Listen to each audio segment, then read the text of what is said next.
오늘 하나님의 말씀은 마태복음 4장 3절 말씀입니다. 마태복음 4장 3절 우리 한 목소리로 같이 말씀을 봉독하겠습니다. 시작. 시험하는 자가 예수께 나와서 이르되 내가 만일 하나님의 아들이었든 명하여 이 돌들로 떡덩이가 되게 하라. 아멘. 제목도 우리 함께 같이 읽어보셨으면 좋겠습니다. 시작. 네, 역시 저희 성도님들은 발음이 좋으십니다. 여러분 오늘 본문 말씀이 마태복음 4장 3절 말씀과 누가복음 4장 3절에는요 동일한 말씀이 기록되어 있습니다. 이 말씀의 내용은요 예수님께서 성령에 이끌리시어 광야에서 금식하시면서 40일 동안 마귀에게 시험을 받으시는 그런 장면이 나오는데 그 장면 중에 마귀가 예수님께 한 첫 번째 시험, 그 내용이 바로 이 마태복음 4장 3절, 누가복음 4장 3절이라고 할 수 있습니다. 우리 누가복음 4장 3절 말씀 다시 한번 같이 읽어보겠습니다. 시작. 마귀가 이르되 내가 만일 하나님의 아들이었든 이 돌들에게 명하여 떡이 되게 하라. 여러분, 마귀가 메시아이신 구원자이신 예수님을 시험하는 내용인데요. 그 시험의 내용은 다른 어떠한 고차원적인 것이 아니라 바로 먹는 문제였다라는 것입니다. 따라합시다. 먹는 문제입니다. 여러분, 어찌 보면 우리가 시험에 드는 많은 일 중에 하나가 바로 이 먹고 사는 문제, 이 생업의 문제로 넘어지는 경우가 너무 많다라는 것이죠. 여러분, 우리가 분명히 기억해야 할 것이 있습니다. 이 마지막 때 가운데 원수 마귀가 우리 믿는 자들을 넘어뜨리려고 시험할 때 여러분 다른 부분들이 아니라 바로 이 먹는 문제, 먹고 사는 문제로 우리를 그리스도인들을 넘어뜨리려고 한다는 것입니다. 여러분 이 문제 가운데 예수 그리스도 이름으로 승리하시기를 예수 그리스도의 이름으로 축원합니다. 크게 아멘 합시다. 아멘이십니까? 여러분 먹는 문제라는 거예요. 이 먹는 문제는요 생존이 걸려져 있는 문제라고도 할 수 있습니다. 여러분 이 시험은요 다른 표현으로 우리의 삶의 목적이 무엇인지를 고백해야 한다는 거예요. 이 시험의 답은요 다른 것이 아니라 우리가 무엇으로 말미암아 살아가는 자인지, 우리가 먹기 위해서 사는 자인지, 아니면 하나님의 나라를 위하여 하나님의 말씀을 이루는 하나님의 백성으로 살아갈 것인지 우리의 정체성에 대해서 우리가 고백함으로 승리할 수 있게 된다는 것입니다. 여러분은 지금 이 마귀의 유혹 가운데 무엇이라고 대답하면서 살아가고 계십니까? 여러분들의 일상을 통하여, 여러분들의 생활을 통하여서 여러분 이 질문 가운데 무엇이라고 지금 대답하고 계십니까? 잠시 잠깐의 만족함, 잠시 잠깐의 유혹, 잠시 잠깐의 즐거움을 위하여서 여러분 팥죽 한 그릇에 하나님의 복을 바꾸고 살진 않으십니까? 이 영적인 공격 가운데 믿음으로 승리하는 우리 모든 하우처치가 되어주시기를 예수 그리스도의 이름으로 축복합니다. 아멘 합시다. 아멘이십니까? 여러분 그런데 이 마귀의 시험이에요. 그냥 돌로 떡으로 만들어 먹어라 한 것이 아니라 이 마귀의 시험에는요 전제되어지는 내용이 있습니다. 그 내용이 무엇입니까? 우리 함께 같이 한번 읽어보겠습니다. 시작. 내가 만일 하나님의 아들이거든, 네가 만일 하나님의 아들이거든 돌로 떡으로 만들어 먹으라고 이야기합니다. 여러분 예수님은 그리스도시요 살아계신 하나님의 아들이십니다. 믿으시면 아멘 합시다. 여러분 이 사실을 마귀가 알았을까요? 몰랐을까요? 알고 있었어요. 이 시험이 있기 전에 예수님께서는요 요단강에서 세례 요한에게 세례를 받으실 때 하나님께서 이는 내 사랑하는 아들이라고 이미 말씀을 하셨어요. 마귀도 이 사실을 알고 있었을 것입니다. 그렇다면요 이 질문은, 이 말은 단순하게 당신이 하나님의 아들이 맞습니까? 라는 질문의 내용은 아니라는 것이죠. 마귀가 정말 하나님의 아들이심을 몰라서 물어보는 것이 아니라는 거예요. 여러분 그렇다면 마귀가 이와 같이 예수님께 말하는 의도가 무엇이었을까요?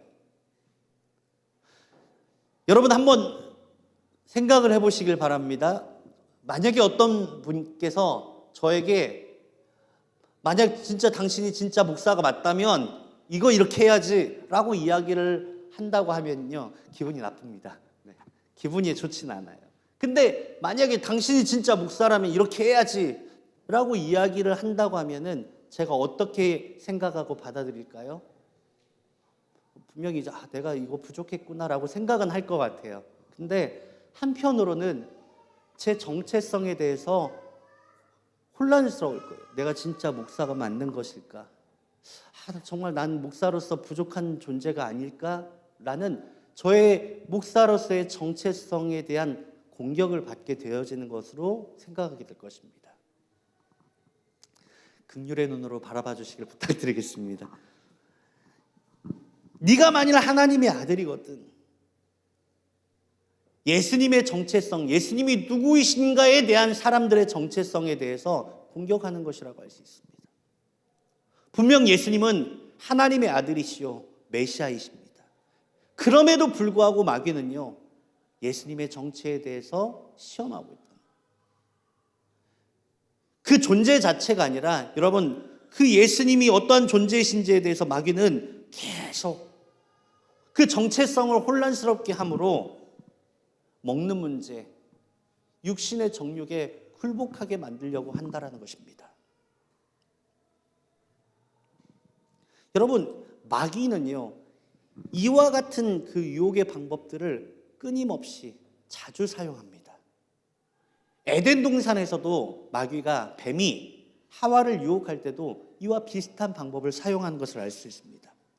하나님께서는요, 동산 중앙에 선악과를 만드시고 그것을 먹지 말고 늘 바라보게 하셨습니다. 그리고 그 선악과를 바라봄으로 인하여서 하나님이 주인이심을 기억하며 아담과 하와가 스스로의 정체성이 무엇인지, 하나님이 주인이시고 자신은 피조물일 뿐이라는 그 정체성을 기억하게 하셨다는 것입니다. 그런데 여러분, 뱀은 하와에게 무엇라고 질문합니까? 하나님께서 이 동산 모든 나무의 실과를 먹지 말라고 하셨냐라고 질문합니다. 여러분, 다시 한번 여쭤보겠습니다. 뱀이 이 사실을 알았을까요? 몰랐을까요? 몰랐더라면 그 질문 자체가 있을 수가 없는 것이죠. 하나님께서 선악과만 먹지 말라고 하셨다는 것을 뱀은 알고 있었어요. 그런데 하나님께서 선악과만 먹지 말라고 하셨어? 라고 이야기하는 것이 아니라 이 동산의 모든 나무 실과를 먹지 말라고 하셨어? 라고 물어본다는 것은요, 이 질문에 다분한 불순한 의도가 있다는 것을 알 수 있는 거예요. 여러분, 이 질문의 의도가 무엇일까요? 흡사, 나쁜 친구들이 이제 아이들에게 이렇게 꼬시는 거죠.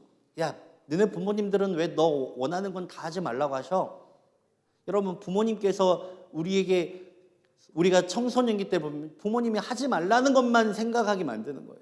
그래서 부모님은 흡사 나를 괴롭히고 나를 억압하고 내가 원하는 것은 다 하지 말라고 하는 어떤 존재처럼 부모님의 선함을 왜곡하게 만드는 의도가 있다는 거죠. 마찬가지입니다. 이 뱀의 이 말은요,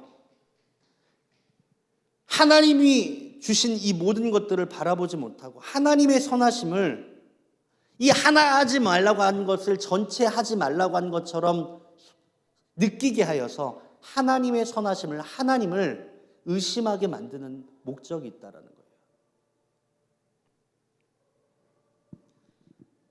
하나님의 선하심을 의심하게 됩니다. 여러분, 우리도 이럴 때 많이 있죠. 뭔가 우리 마음대로 되지 않고 우리 생각대로 되지 않을 때, 야, 하나님이 살아계시면 진짜 네가 왜 이런 문제를 겪고, 야, 진짜 하나님이 선하시다면 네 삶에 이런 문제가 왜 나타나?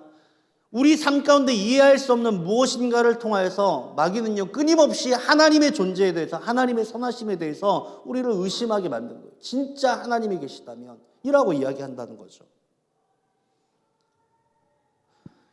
이런 하나님에 대한 의심은요, 아담과 하와의 스스로의 정체성을 흔들게 만들었다는 거예요. 왜? 창조주를 통하여서, 우리 부모님을 통하여서 우리의 정체성을 확인하게 되는 것처럼 창조주 하나님을 통하여 우리는 우리의 정체성을 확인하게 되어진다는 거예요. 그런데 하나님에 대한 의심을 갖게 되었을 때 우리 스스로의 정체성이 흔들리게 되어진다는 거예요. 그래서 하와가 하나님께서는 전체를 먹지 말라고 하신 것이 아니야 라고 하나님을 대변하는 것처럼 이야기하지만 그 마음 가운데는 설마 하나님이 사랑이신데 죽이시기까지 하겠어? 라고 하면서 하나님의 말씀에 대한 의심과 왜곡을 가지고 오게 되는 거예요. 하나님에 대한 의심, 하나님의 말씀에 대한 의심을 가지고 오게 되어진 거예요. 여러분, 그 결과가 자신의 정체성이, 자신이 어떤 존재고 자신이 무엇을 해야 하는 자신의 정체성을 잃어버린 아담과 하와는 결국에는요, 불순종함으로 선악과를 먹게 되어졌다라는 거예요. 유혹에 넘어갈 수밖에 없게 되었다라는 거예요.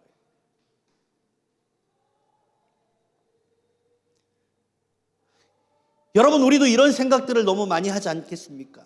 만약 하나님이 계시다면, 만일 하나님이 사랑이시라면, 이런 질문 가운데 여러분 그 다음 나오는 내용이 무엇입니까? 하나님 사랑이시니까 내가 이 정도 죄 져도 괜찮을 거야.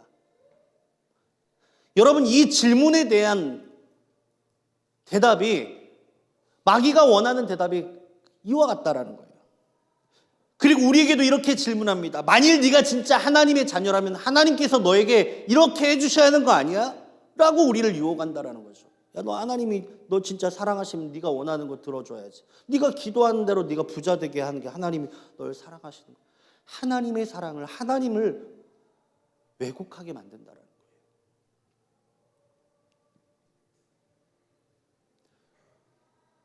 이 시대에도 많은 문제들을 통하여서 마귀는요, 하나님의 존재에 대해서 우리의 정체성을 흔들기 원한다라는 거예요. 하나님의 자녀로서의 우리의 정체성을 흔들기 원한다라는 겁니다.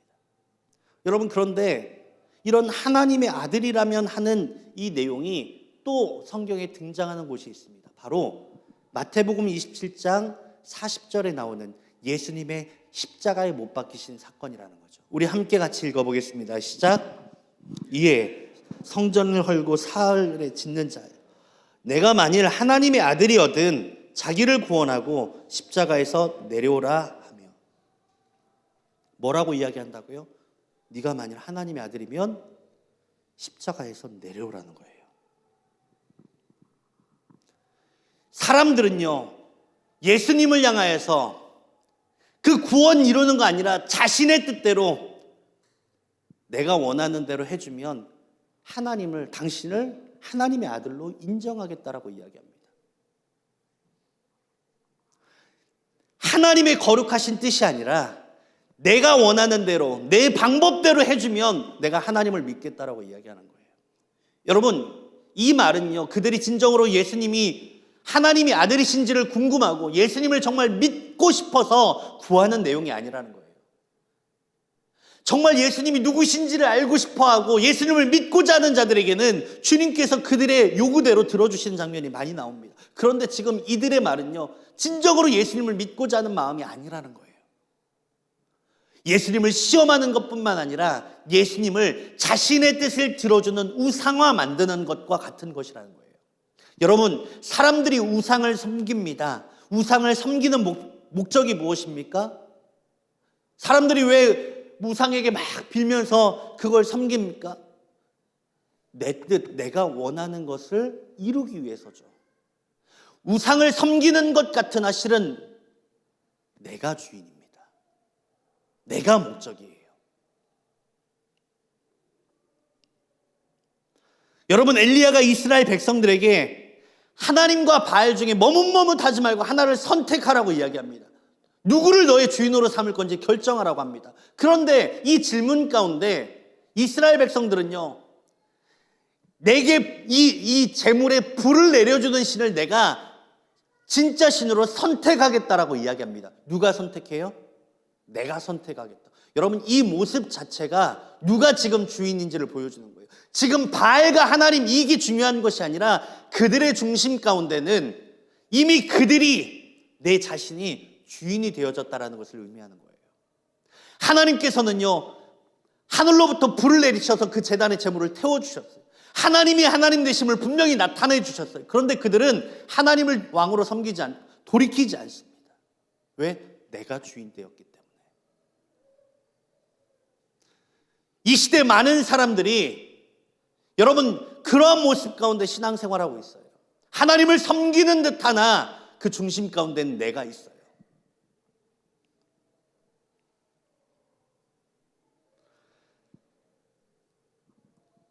이 시대의 마귀도 그리스도인들을 이와 같은 방법으로 교묘하게 속인다라는 거예요. 네 뜻과 네가 원하는 것을 들어주는 것이 진짜 하나님이다. 하나님이 사랑이시라면 이렇게 해주시는 게 맞지. 벌 내리시는 거 아니지.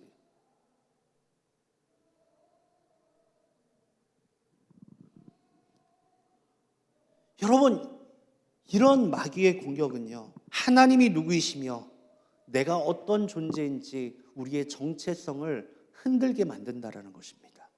여러분, 이러한 모습은요, 자녀가 부모에게 아빠, 요즘 저희 하임이도 이제 물어보기 시작하더라고요. 아빠, 핸드폰 언제 사줄 거야? 물어보더라고요. 야, 너 충격이었어요. 이제 1학년인데 하이스쿨 올라가면 고민해볼게.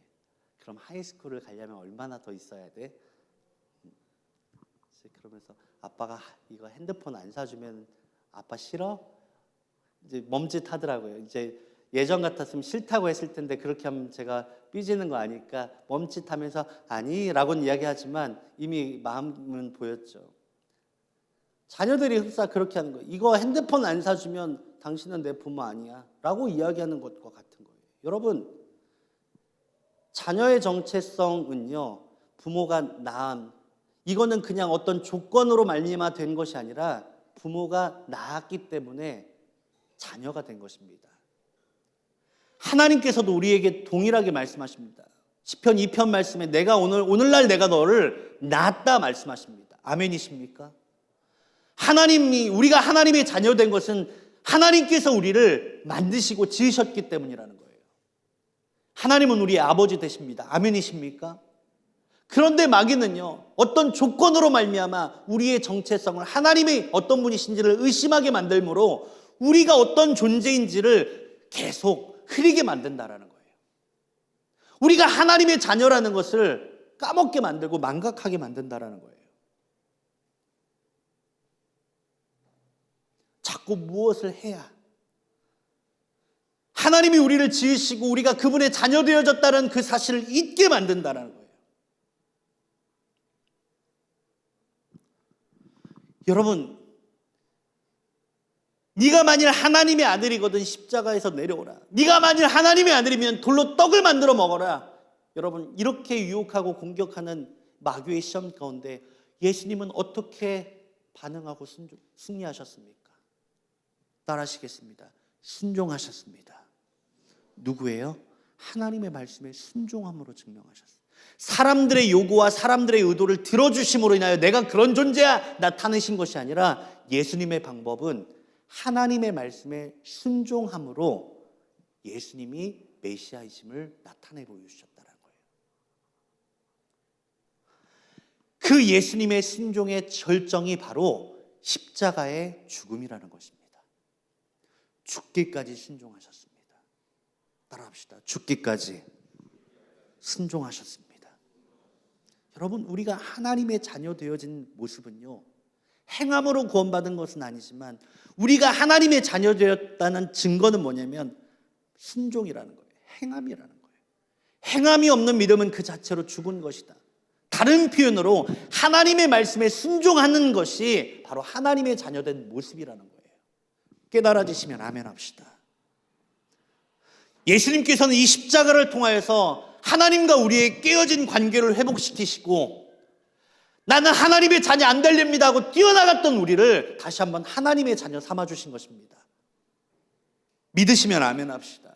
그로 말미암아 여러분, 우리가 하나님과 우리의 관계, 하나님의 자녀 되어지는 온전한 연합을 이루게 되어진 줄 믿습니다. 그게 바로 십자가라는 거죠. 그 십자가를 통하여 하나님과 우리가 온전한 연합을 이루어졌다라는 것을 보여주는 그 증거가 무엇이냐면, 따라합시다, 교회입니다. 교회가 바로 그런 의미라는 거예요. 교회는 예수 그리스도의 핏값 주고 사신 그리스도의 몸이라고 말씀하십니다. 동의하시면 아멘 합시다. 여러분, 그런데 이 교회를 이루는 구성, 교회의 몸을 이루는 구성이 무엇입니까? 벽돌일까요? 아니면 재정일까요? 교회를 이루는 구성이 무엇일까요? 교회라는 단어를 표현하는 헬라어는 에클레시아라는 단어를 많이 사용합니다. 우리 함께 따라해 봅시다. 에클레시아. 에클레시아의 뜻은요, 이 밖으로와 부르다라는 이 에크와 칼레오라는 그 단어의 합성어로서 세상에서 불러냄을 받은 자들의 모임, 하나님의 백성, 거룩한 자들의, 성도들의 모임이라는 의미를 가지고 있습니다. 고린도전서 12장 27절 말씀 같이 읽어보겠습니다. 시작. 너희는 그리스도의 몸이요. 로마서 12장 5절도 같이 읽어보겠습니다. 시작. 이와 같이 로마서 12장 5절 말씀도 한번. 네, 이와 같이 우리 많은 사람이 그리스도 안에서 한 몸이 되어 서로 지체가 되었느니라. 여러분, 교회를 이루는 구성 몸이 누구라고요? 따라합시다. 우리가 교회의 지체입니다. 여러분, 근데 이 말씀, 교회에 대한 말씀들을 보면요, 교회에 대해서 말씀하시면서 어떤 장소, 공간을 이야기하면서 교회가 다니는 곳이 아니라 지체가, 교회가 되어졌다라고 표현을 하십니다. 따라합시다. 교회가 되었다. 교회는 다니는 곳이라고 표현한 것이 아니라 교회가 되었다라고 이야기를 합니다.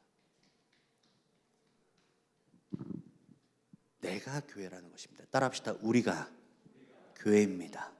우리 옆 사람을 좀 보면서 같이 이야기해 보실까요? 우리가 교회입니다. 그러면서 좀 질문도 한번 해봅시다. 당신은 교회이십니까?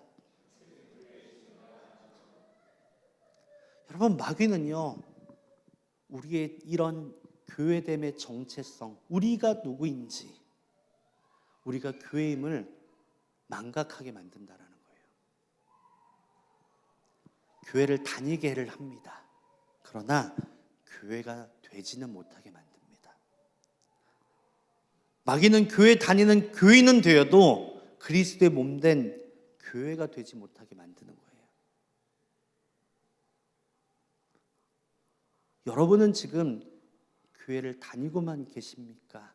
아니면 교회를 이루고 계십니까? 마귀가 이처럼 우리의 정체성을 흔들고 교회 삼으신 그 하나님의 은혜를 왜곡하게 만드는 유혹의 방법이 바로 네가 만일 하나님의 아들이거든 이라고 했던 것처럼, 진짜 교회라면 이런 질문을 던지게 되는 거죠. 이 시대에 너무 교회에 대한 상처와 아픔들이 너무나 많죠. 그래서 진짜 교회라면 이렇게 해야 돼. 각자만의 생각을 갖게 됩니다. 그리고 또 이 교회는 왜 이래? 라는 그런 어떤 질문들을 계속 던지게 만드는 거죠. 그러면서 네가 생각하는 그 교회, 네가 원하는 것이 이루어지는 교회가 진짜 교회야 라고 우리를 속인다라는 것이에요. 여러분, 근데 이 말 우리가 너무나 쉽게 듣고 있고, 어찌 보면 이 시대 가운데 우리도 그런 마음들, 진짜 교회가 무엇일까에 대한 고민들을 하게 될 때, 여러분, 그런데 이 질문들과 이 고민들의 의미를 좀 생각해 보면요, 이런 말들의 전제가 되어져 있는 것이 있다라는 것이죠. 그게 무엇입니까? 나는 교회가 아니라는 거예요. 유체이탈 합법이라는 말들을 쓰죠. 내가 맞는데 예수님은 하나님의 아들이 맞는데 내가 교회인데 내가 교회가 아닌 것처럼 바라보고 생각하고 말하게 되어진다라는 거예요. 우리가 누구인지 정체성을 흔드는 것입니다. 네가 만일 하나님의 아들이거든.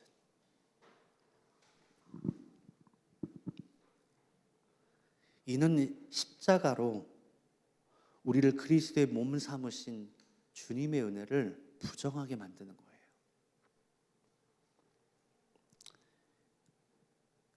이렇게 우리의 부르심, 이 정체성이 흔들려질 때 우리는 시험에 들게 되는 것입니다. 내가 무엇을 해야지? 내가 왜 이렇게 해야지? 내가 왜 이렇게 헌신해야지? 우리의 수고와 헌신의 이유를 다 까먹게 돼요.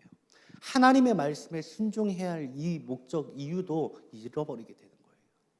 그렇기 때문에 우리도 모르게 육신의 정욕, 안목의 정욕, 이생의 자랑을 따라갈 수밖에 없는 그런 존재가 되어진다는 것입니다.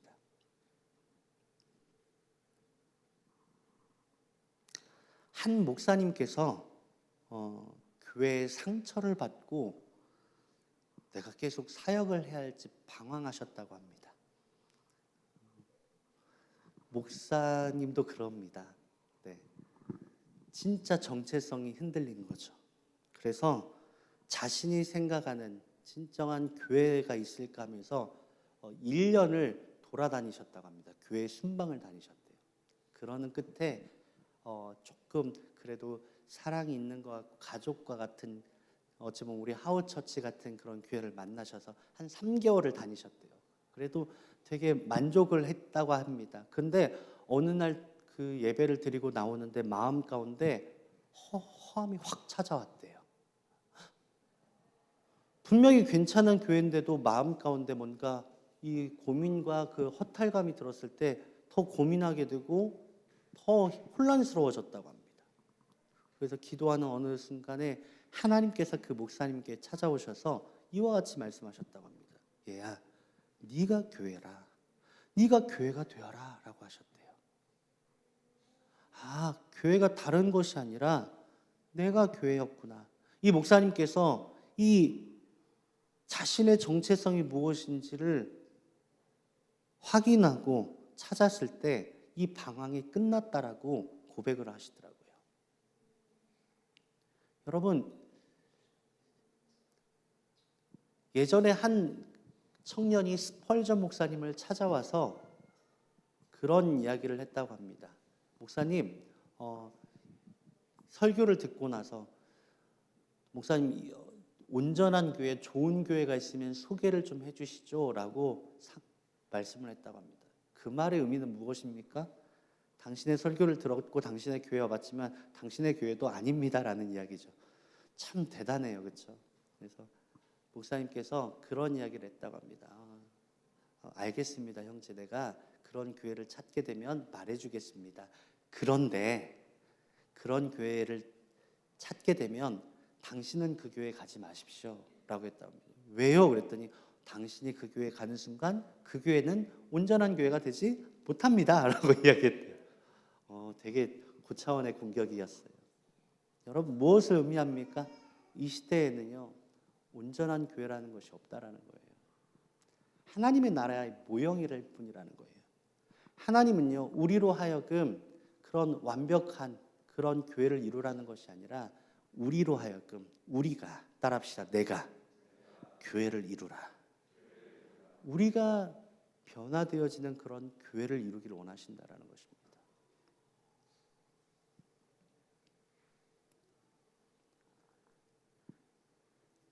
우리가 교회라는 것을 깨달을 때, 우리가 진정한 교회가 되어질 때, 여러분, 이 문제로 인한 혼란이, 방황이 멈춰지게 된다라는 거예요.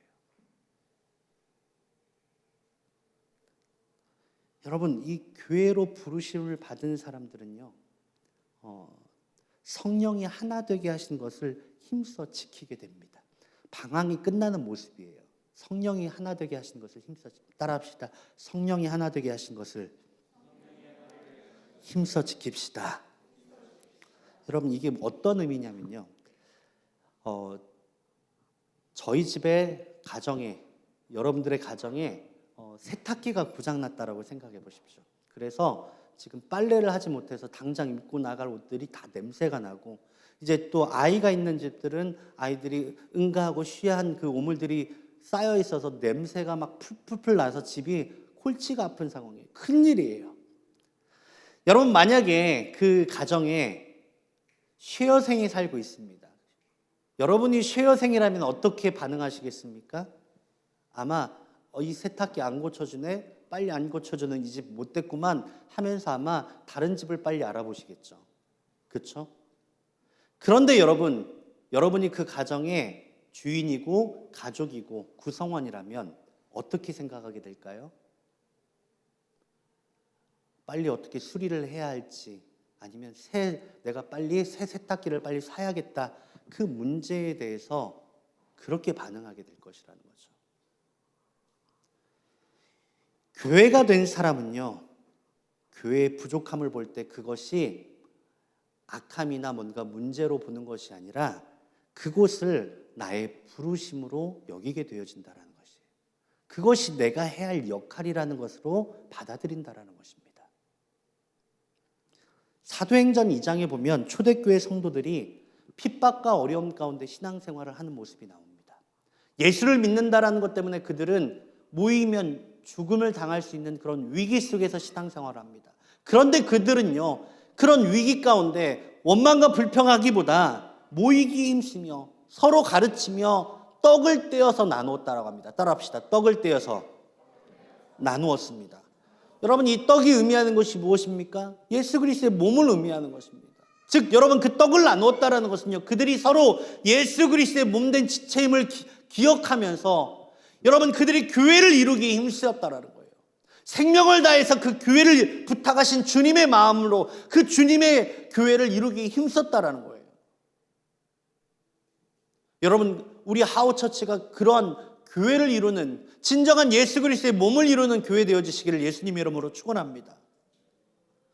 우리 교회의 부흥은요, 사람이 얼마나 다니냐 그게 중요한 것이 아니라 얼마나 진정한 예수 그리스도의 몸된 지체로서 교회를 이루느냐, 그것이 우리 교회의 부흥의 모습이 되어질 줄 믿습니다. 아멘이십니까? 여러분, 교회를 그냥 다니는 자만 되지 마시고 여러분, 교회가 되어지시기를 예수 그리스도의 이름으로 축원합니다. 따라합시다. 교회가 됩시다. 여러분, 이 교회가 되어져야 돼요. 예수님께서는 이미 우리를 교회로 부르셨습니다. 교회가 되어진다는 것은요, 예수님의 그 부르심을 인정하고 그 부르심에 순종으로 반응하라는 것입니다. 여러분, 주님은 이미 우리를 교회로 부르셨습니다. 아멘이십니까? 그것을 받아들이고 우리의 부르심이 무엇인지 그곳에 순종하며 나아갈 때 여러분, 우리 교회가 진정한 주님의 몸된 교회가 되어질 줄 믿습니다. 아멘이십니까? 여러분, 우리가 그 교회가 되어지는 첫걸음이 무엇일까요? 바로 여러분, 선악과를 바라보며 정체성을 확인해야 했던 것처럼 따라가시겠습니다. 예수님의 십자가를 바라보고 나아가야 합니다. 여러분, 거기서부터예요.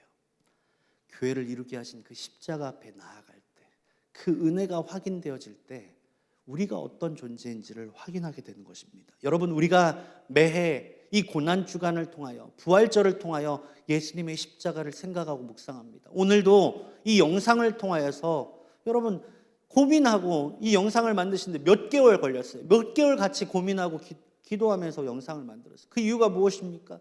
십자가가 무엇인지를 알아야 하는 이유가 무엇입니까? 우리가 그곳으로부터 교회가 세워졌고, 아멘이십니까?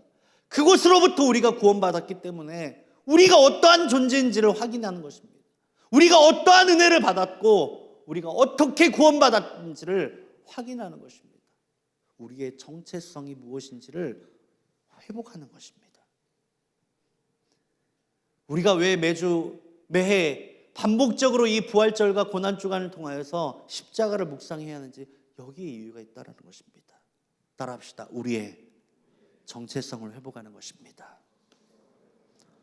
여러분, 우리가 교회입니다. 아멘이십니까? 우리를 교회 삼으신 그 은혜를 회복하는, 우리를 어떤 존재로 부르셨는지를 회복하는 저와 여러분들 되어지시기를 예수님의 이름으로 축원합니다.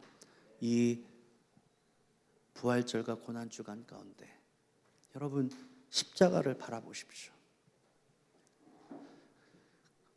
그냥 막연하게가 아니라 여러분, 나를 위한 그 십자가가 어떤 십자가인지 여러분 그 십자가를 받아들이시길 바랍니다. 그리고 그 십자가를 주님이 우리에게 부탁하신 그 십자가에 동참되어질 때 여러분 우리가 어떻게 살아가야 할지를 깨닫게 되어지는 은혜를 경험하게 되어질 것입니다. 아멘이십니까?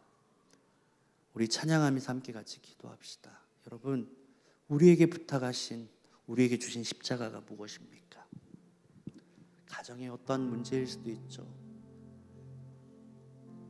생업의 문제일 수도 있습니다. 그리고 오늘 말씀 가운데 나누었던 것처럼 우리에게 주신 그 십자가 교회일 수도 있다라는 거죠. 하나님은 우리가 교회에 그냥 다니는 자가 아니라 우리가 교회임을 말씀하십니다. 이 정체성을 잃어버리게 되면 우리 신앙생활이 흔들릴 수밖에 없어요. 우리를 자녀 삼으시고 그 교회 삼으신 주님의 은혜가 무엇인지를 깨닫게 하여 주시도록 우리 이 찬양하고 함께 같이